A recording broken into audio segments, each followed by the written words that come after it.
नमस्कार मित्रों, आज का ये वीडियो है चांदी मार्केट अपडेट। मैं हूं अंकित वर्मा और आज हम जानेंगे आज चांदी का भाव क्या है, कैसे घटा बढ़ा, पिछले महीने और पिछले साल की प्रगति और आगे भविष्य में क्या संभावनाएं हैं। तो चलिए शुरू करते हैं। सबसे पहले MCX पर चांदी सिल्वर फ्यूचर्स का भाव आज लगभग समय के अनुसार 1,44,570 रुपये प्रति किलोग्राम दर्ज हुआ है। इसके पहले बंद भाव के मुकाबले आज लगभग 150 की गिरावट दर्ज हुई है, यानी लगभग 0.1% की कमी। यानी आज चांदी ने हल्की सी गिरावट दिखाई है, लेकिन बाजार में बहुत अधिक उतार चढ़ाव नहीं हुआ।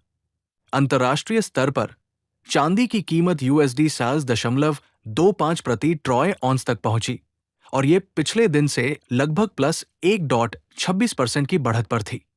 चांदी के दाम शहर, शुद्धता, प्योरिटी और स्थानीय करों के आधार पर बदलते रहते हैं। अंतर्राष्ट्रीय बाजार में चांदी की कीमत पिछले महीने लगभग प्लस 15.49% बढ़ी है। भारत में उदाहरण के लिए दिल्ली में 1 सितंबर को चांदी की कीमत लगभग 1,26,000 रुपये प्रति किलोग्राम थी और 30 सितंबर तक ये बढ़कर 1,51,000 रुपये प्रति किलोग्राम हो गई। इस प्रकार लगभग प्लस 19.84% की वृद्धि हुई।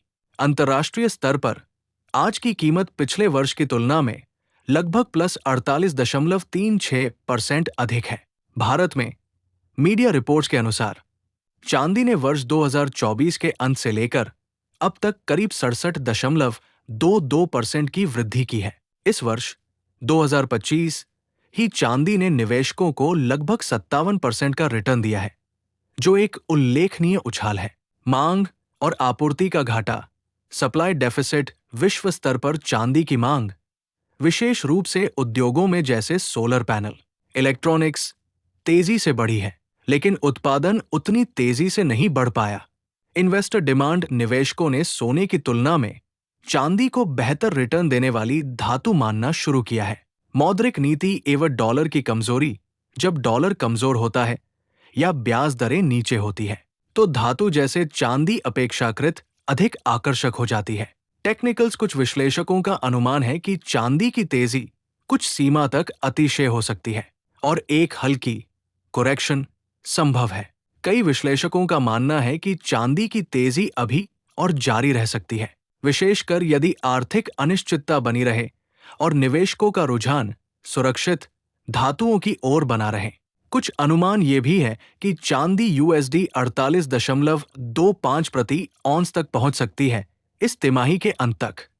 दूसरी ओर, यदि तकनीकी करेक्शन आएगा तो चांदी कुछ दबाव में आ सकती है, लेकिन पूरी तरह गिरावट की संभावना कम देखी जा रही है। भारत में यदि आयात शुल्क, कर नीति, डॉलर की चाल और घरेलू मांग में परिवर्तन आए तो ये चांदी की कीमतों को प्रभावित करेंगे।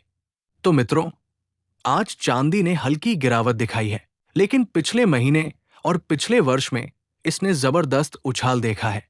यदि आप निवेश करने की सोच रहे हैं एक लंबी अवधि की दृष्टि से, चांदी अभी भी एक आकर्षक विकल्प हो सकती है, लेकिन रिस्क मैनेजमेंट जरूरी है। कभी कभी बाजार में सुधार हो सकता है और ज्यादा भारी निवेश से पहले बाजार के संकेतों पर नजर रखें।